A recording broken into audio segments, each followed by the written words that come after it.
রাইসুল মুফাসসিরিন আব্দুল্লাহ ইবনে আব্বাস বলতেছে, সকলেই চুপ করে শুনেন। এক নম্বর ঘটনা আপনি জানতে চেয়েছেন, এক নম্বর প্রশ্ন, পৃথিবীতে সূর্য মাত্র একটা, ওই পৃথিবী সূর্য ওই পৃথিবী থেকে 9,30,00,000 মাইল দূর থেকে একটা মুখ দিয়ে কিরণ দিতেছে, আলো দিতেছে। পৃথিবীতে এমন কোন জায়গা জীবনের শুরু থেকে নিয়ে কিয়ামত পর্যন্ত মাত্র একবার সূর্যের আলো যে জায়গায় পড়ছে, কিয়ামতের আগ মুহূর্ত ওই জায়গায় আর সূর্যের আলো পড়বে না। ওই নদী তুমি জানতে চেয়েছ, চোখ কান খুলে ওদের আগ্রহ নিয়ে তুমি গুরুত্ব সহকারে শুনো। আমি কুরআনুল কারীমের আলোকে উত্তর দিয়া দিতেছি, তুমি শুনো যে কুরআনুল কারীমের আলোকে আমি কি করতেছি, উত্তর দিতেছি, তুমি শুনো। আল্লাহ পাক রব্বুল আলামিন সূরাতুল বাকারার মধ্যে বলতেছে, ওয়া ইয ফারাকনা বিকুমুল বাহরা ফাআনজাইনাকুম ওয়া আগরাকনা আলা ফিরআউনা ওয়া আনতুম তানজুরুন। আল্লাহু আকবার।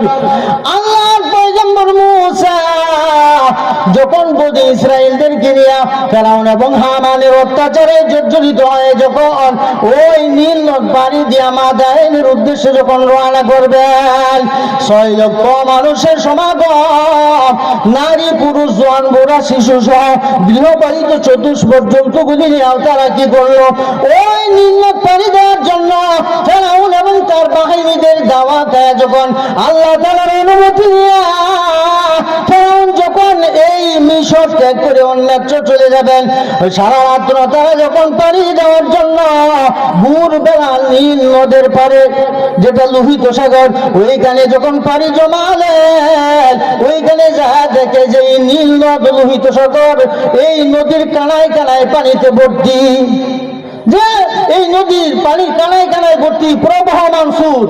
এই মুহূর্তে আল্লাহর পয়গম্বর মূসা এবং তার ভাই, তার সাথে ছিল হযরত হারুন আলাইহিস সালাম, তাদের নেতৃত্বে 6 লক্ষ মানুষের কাফেলা নিয়ে ওই মিশর ত্যাগ করার জন্য আল্লাহর অনুমতি নিয়ে তারা মাদায়েনের উদ্দেশ্যে রওনা হইতেছিলেন। আল্লাহ পাক রব্বুল আলামিন যখন মূসা এবং মূসার বাহিনীদেরকে নিয়ে বনি ইসরাইলদেরকে নিয়ে নীল নদের পাড়ে গেলেন, ওই মূসার বাহিনীরা ইতস্তত অবস্থায় নার্ভাস হয়ে গেছে, যার কোনো কানায় ফেরাউনের বাহিনী থেকে আমাদের পালানোর কোনো রাস্তা আমি খুঁজে পাব না। মূসা আলাইহিস সালাম তার বাহিনীদেরকে নিয়ে বনি ইসরাইলদেরকে সান্ত্বনা দিতেছেন, ও আমার বাহিনী, ও আমার উম্মতেরা, তোমরা ব্যতিব্যস্ত হয়ে না, আমি আল্লাহ তাআলার হুকুম নিয়ে নির্দেশে বের হয়েছি। আমরা শুধু একা আসি নাই, আমাদের সাথে আছে কে? আল্লাহ। আমাদের সাথে আল্লাহ আছে, এই জন্য লা তাহজান ইন্নাল্লাহ মা'ানা, আমাদের সাথে আল্লাহ আছেন, কাজেই ভয় করিও না। আল্লাহ পাক রব্বুল আলামিন পয়গম্বর মূসা যখন আল্লাহর কাছে সাহায্য চাইলেন, আল্লাহ পাক রব্বুল আলামিন মূসাকে জানিয়ে দিলেন, ও মূসা, তুমি তোমার হাতের যে লাঠি মুজিজা স্বরূপ আমি আল্লাহ তোমাকে দান করেছিলাম, এইটা আপনারা সকলেই জানেন। মুজিজা স্বরূপ মূসা আলাইহিস সালামকে একটা লাঠি দিয়ে দিয়েছিলেন, এটা যখন হাত থেকে ছেড়ে দিত এটা সাপ হয়ে যেত। লম্বা ঘটনা, ওইদিকে যাওয়া যাবে না। আবার যখন মুখ দিয়ে সাহস করে ধরে ফেলতো, আবার লাঠি লাঠি হয়ে যাইত। আল্লাহ পাক রব্বুল আলামিন মূসাকে জানিয়ে দিলেন, ও পয়গম্বর মূসা, তুমি ভয় পেও না, তোমার উম্মতদেরকে আশ্বস্ত করে দাও, আমার অনুমতি নিয়ে যেহেতু তুমি বের হয়েছ, আমি আল্লাহ ওই নীল নদ পার হওয়ার জন্য ব্যবস্থা করে দেব। সুবহানাল্লাহ। পদ্ধতিভাবে তোমাদের জন্য 12টা রাস্তা আমি করে দিতেছি, কিন্তু তোমার একটা কাজ করতে হবে, তোমার হাতের মধ্যে যে লাঠি আছে ওই লাঠি দ্বারা নীল নদীর পানির মধ্যে আঘাত করো, আঘাত করার পর দেখো কি হয়। আল্লাহ পাক রব্বুল আলামিনের স্পেশাল অথরিটি পাওয়ার পর পয়গম্বর মূসা আলাইহিস সালাম আল্লাহর নাম নিয়ে যখন নীল নদের পানির উপর লাঠি দিয়ে আঘাত করলেন, সাথে সাথেই ওই পানিটাকে 2 ভাগ করে এইরকম স্বচ্ছ কাচের ন্যায় আইল বাঁধার মতো 12টা রাস্তা একবারে পার হয়ে যায়। সাগরের যে তলদেশ, নীল নদের তলদেশ পর্যন্ত শুকায়, 2 সাইডে পানি এমন বাঁধ হয়ে গেছে। আল্লাহু আকবার। এইরকম ভাবে রাস্তা হওয়ার পর আল্লাহ পাক রব্বুল আলামিন মূসা এবং মূসার বাহিনীকে অর্ডার করলেন যে তোমরা নির্দ্বিধায় কান থেকে ওই ফেরাউনের বাহিনী থেকে আত্মরক্ষার জন্য তোমরা সকলে এই 12 রাস্তা দিয়া 12টা গোত্র চলিয়া যাও। ওই 12টা গোত্র যখন চলিয়া ওপারে উঠবে, এই মুহূর্তে ফেরাউনের বাহিনী তাদের বিশাল বাহিনী নিয়ে নীল নদের কিনারায় এসে হাজির। জীবনে দেখলাম না নীল নদের পানির মধ্যে এইরকম রাস্তা শুকাইছে কোনদিন। আজকে দেখা যায় কি সুন্দর সুন্দর গেলা রাস্তা করে রাখছে। যাই হোক, এদেরকে ধরা যাবে যে এইরকম মূসা আলাইহিস সালামের বাহিনী নিয়ে যখন নদীর ওপারে পৌঁছলেন, আর এইরকম ফেরাউন তার বাহিনী নিয়ে যখন এই পারে রইলেন, মাঝখানে যে ফাঁকা জায়গাটা এই 12টা রাস্তা হয়ে গেছে, পানি 2 বিভক্ত হয়ে তখন এই মাটির যে তলদেশ, ওই সময় সূর্যের আলোটা এখানে প্রথমবার জীবনে পড়েছিল। আর কিয়ামত পর্যন্ত আর এখানে আলো পড়বে না। সুবহানাল্লাহ। হযরত আব্দুল্লাহ ইবনে আব্বাস বলতেছে, ওরে ইহুদি, ওই দিন আল্লাহ পাক রব্বুল আলামিন মূসার বাহিনীকে পার করাইয়া ফেরাউনের বাহিনী যখন তার লোক বলদেরকে হামানদেরকে বলতেছিল যে তোরা নামস না কেন, ওরা তো পার হয়ে গেছে, ওদেরকে আমরা ধরতে পারবো না। তখন তাদের মানুষ যখন কোনো গুনার কাজ করেন, মানুষ যখন কোনো অন্যায় করে, তখন তার হিতাহিত জ্ঞান থাকে না, মাথা কাজ করে না যে আমি এত বড় পাপ করতেছি, না জানি আমার উপর কি আসমানি টানা পড়ে না কোনো গজব আসে, এই জন্য কোনো ভয় থাকে না। গুনার ভারে সে কি বিবেক হারা, অজ্ঞান হয়ে যায়, মাতাল হয়ে যায়, যে অসুবিধা নাই, আল্লাহ তো ছাড় দেই, আল্লাহ তো আমাদেরকে হেফাজত করি। এই জন্য ফেরাউন তার বাহিনী নিয়া যখন এই নীল নদের মাঝ পথে তারাও 12টা রাস্তা ধরিয়া তাদের বিশাল বাহিনী নিয়ে যখন মাঝখানে বসলো, পৌঁছার পর আল্লাহ পাক রব্বুল আলামিন পানিকে হুকুম দিলেন, পানি ওয়াইদা কাদ আমরান ফাইন্নামা লাহু কুন ফায়াকুন, ওয়াইদা কাদ আমরান ফাইন্নামা লাহু কুন ফায়াকুন। যে আল্লাহ যখন কোনো কাজের ইচ্ছা করেন, কোনো কাজের জন্য নির্দেশ দেন, আল্লাহ শুধু বলেন কুন হয়ে যাও, সাথে সাথে হয়ে যায়। সুবহানাল্লাহ। আল্লাহ তাআলা পানিকে হুকুম দিলেন যে পানি তুমি আগে যেমন আসলা আগের মতো হয়ে যাও। ফেরাউনের বিশাল বাহিনী পানির মধ্যে নিমজ্জিত অবস্থায় তাদের উট নিয়া, তাদের এই ঘোড়া নিয়া, এই অশ্ব নিয়া এইভাবে পানির নিচে যখন তলায় সবগুলি মরতেছে, ওই সময় ফেরাউন বলতেছে, ওই মূসা কিন্তু তাকায় দেখতেছে যে এখানে আসছে, ওয়াইদ ফারাকনা বিকুমুল বাহরা ফাআনজাইনাকুম ওয়া আগরাকনা আলা ফিরাউন ওয়া আনতুম তানজুরুন। যে আমি কি করছিলাম, এই সাগরের পানিকে আমি বিভক্ত 12 দ্বারায় বিভক্ত করেছিলাম, 12টা রাস্তা করে দিয়েছিলাম, আর এই মূসার বাহিনীকে আমি আল্লাহ ফেরাউনের ও নির্যাতন অত্যাচার দিকে এই ইমানদার মুমিন ব্যক্তিদেরকে আমি আল্লাহ পার করে দিয়েছিলাম। ও আগরাকনা আলা ফিরাউন, এবং ফেরাউনের বাহিনীদেরকে এই নীল নদের পানিতে সুবায়া ডুবায়া আমি মেরেছিলাম। ও আনতুম তানজুরুন, মূসা তুমি তোমার বাহিনী নিয়ে এই রঙ্গলীলা তুমি দেখতেছিলে। আল্লাহু আকবার। এই জন্য মূসা আলাইহিস সালাম যখন দেখতেছেন, ওই সময় ফেরাউনের কাছে মূসা পয়গম্বর কতবার দাওয়াত নিয়ে গেলেন, কোনদিন দাওয়াত গ্রহণ করে নাই। কিন্তু এই সমস্ত যখন মৃত্যুর মুহূর্ত এসে যায়, বান্দা যখন তওবা করে, তখন তার তওবা কবুল হয় না। মরণ আসার আগে সুস্থ মস্তিষ্ক থাকাকালীন সময় আইয়ুহাল্লাযীনা আমানু তুবু ইলাল্লাহি তাওবাতান নাসুহা, যে ঈমানদারগণ তওবা করে এমন সঠিক সিদ্ধান্তে উপনীত হওয়ার পর তুমি তওবা করছো, জীবনে অতীত জিন্দেগিতে যত গুনার কাজ, যত অন্যায় অপরাধ করেছ, এমন ভাবে তওবা করো যে এমন গুনাহ আর জীবনে করব না, আমি সব গুনাহ থেকে ফিরে এসেছি গো আল্লাহ। আমার খালেস দিলে তওবাটা আল্লাহ কবুল করিয়া নাও। এই অবস্থায় বান্দা যখন সুস্থ মস্তিষ্কের অধিকারী থাকা অবস্থায় তওবা করে আল্লাহ তার তওবা কবুল করে নেয়, সুবহানাল্লাহ। কিন্তু ফেরাউন তার সমস্ত বল প্রয়োগ করেন, সমস্ত শক্তি সবগুলি জানার পর পানিতে নিমজ্জিত হইয়া যখন মারা যাবে এই মুহূর্তে বলতেছে যে আমানতু বিরব্বি মূসা ওয়া হারুন। এই কথা কয় না, তারপরে যে আমার খোদাগিরি শেষ, আল্লাহর খোদাগিরি আমি মেনে নিলাম, আল্লাহকে আমি রব বলে স্বীকার করলাম। আমানতু বিল্লাহ, আমি আল্লাহ এর প্রতি ঈমান আনলাম। এই কথা কয় না যে আমি মূসা এবং হারুনের রবের প্রতি ঈমান আনলাম। ও মূসা, তুমি আমার জন্য দোয়া করো, এই মুসিবত থেকে আল্লাহ তাআলা আমাকে যদি নিষ্কৃতি দেয়, আমি ঘোষণা দিলাম গো, নদীর কিনারে উঠায় আমি তোমার রবের প্রতি ঈমান আনবো। আল্লাহ কয় জিবরাইল, রে জিবরাইল, ওর মুখের মধ্যে কাদা এবং বালি দিয়া মাটি দিয়া জিহা দিয়া দে, কারণ মরণের সময় তওবা কবুল হয় না। কারণ সে খুদা যে হে যে নীল দরিয়া ছড়ে মরবো, এইটার সার্টিফিকেট রেজুলেশন কইরা হে সই আগেই দেয়া দিছে। আজকে আর তার রেহাই নাই। নীল নদীর পানি একদিন শুকায় গেছে, শুকায় যাওয়ার পর এলাকার লোকজন এই তার প্রজারা যারা একটু মাঠ ধরছে সবাই দেশে, ও খুদা, আপনি কি খুদা না খুদা? ও কিয়া ও নীল নদে পানি নাই, আমরা প্রজারা অনেক কষ্ট হইতেছে, আপনার বান্দারা তো পানি পাইতেছে না, এই জন্য পানির ব্যবস্থা করে দেন।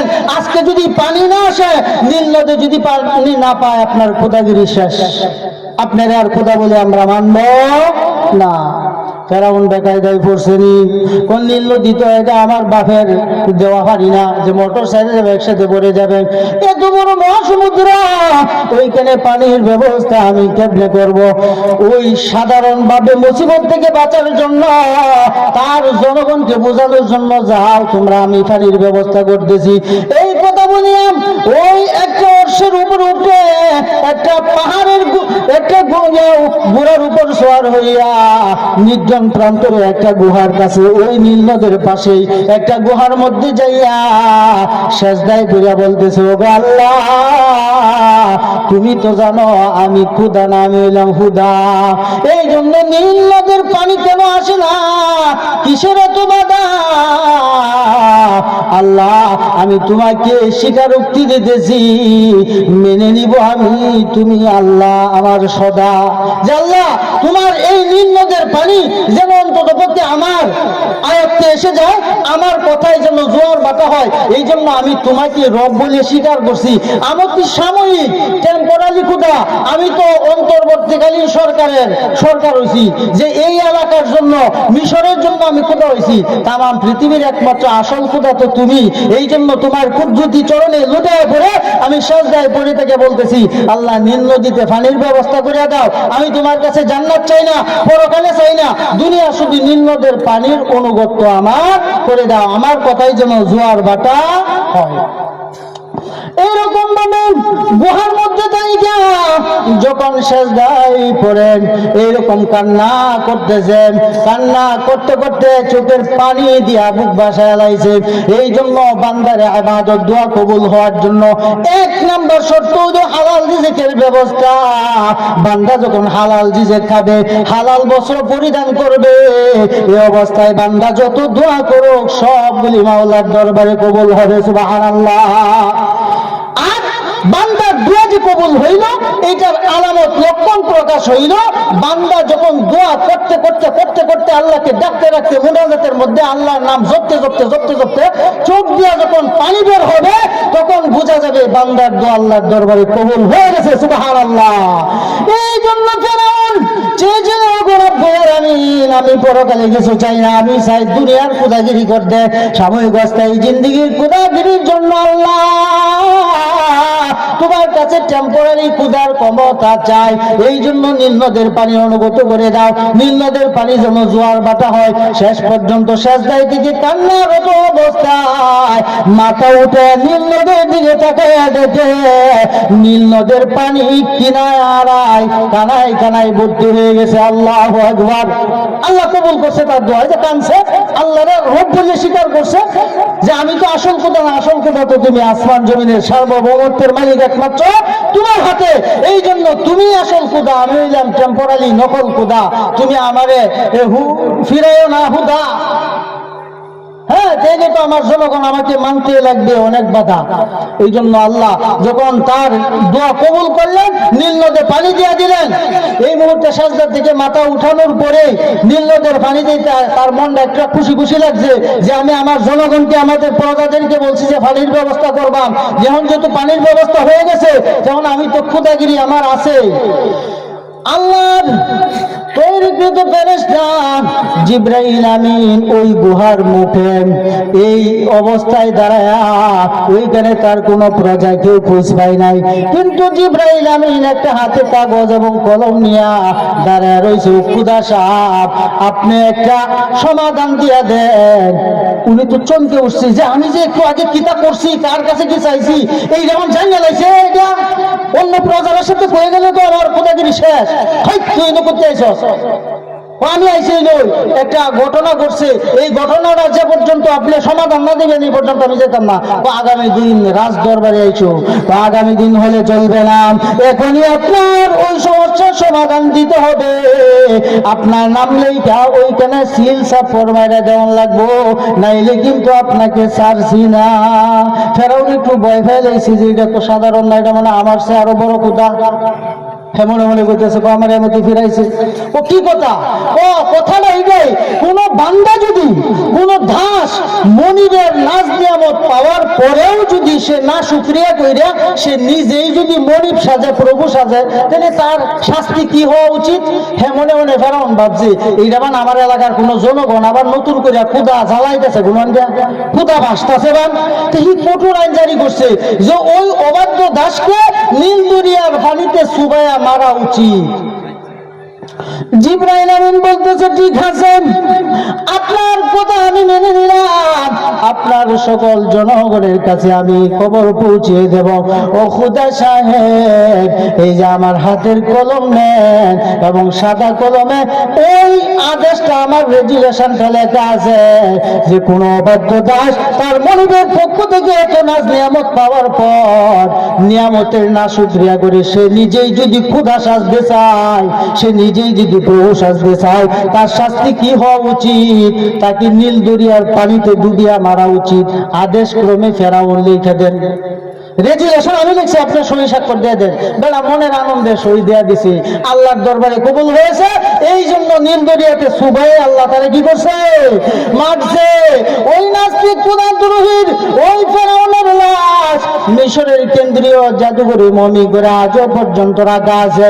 ও দুনিয়ার নাস্তিক বেঈমান মুরতাদের দল, তোমরা যারা এই অবস্থায় আছো, ওই কুদাদ্রোহী দুশমন ফেরাউন থেকে তোমরা শিক্ষা গ্রহণ করো রে।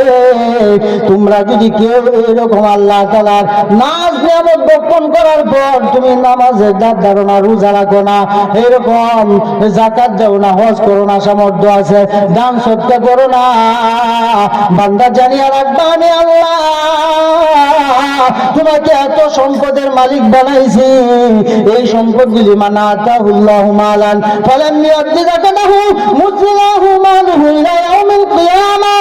আল্লাহ তাআলা যাকে অধিক ধন সম্পদের মালিক বানিয়েছেন, ধন সম্পদের পাহাড় যাকে আল্লাহ তাআলা গড়েছেন, ওই সম্পদ যদি নির্ধারিত অংশে ফিতরা এবং যাকাত সামর্থ্য আছে, হজ করার, কুরবানি করার করে নাই, এগুলো আদায় করে নাই, কাল কিয়ামতের ময়দানে নয়, বান্দা যখন মারা যাবে এই সমস্ত সম্পদগুলি একত্রিত করে বিশাল একটা অজগর সাপে রূপান্তরিত করে ওই মুদ্রাকে যখন কবরে রাখা হবে, ওই সাপটা ওই মুদ্রাটাকে জড়ায় ধরে চুবল মারতে থাকবে আর বলবে আনা মালুকা ওয়া আনা কানজুকা।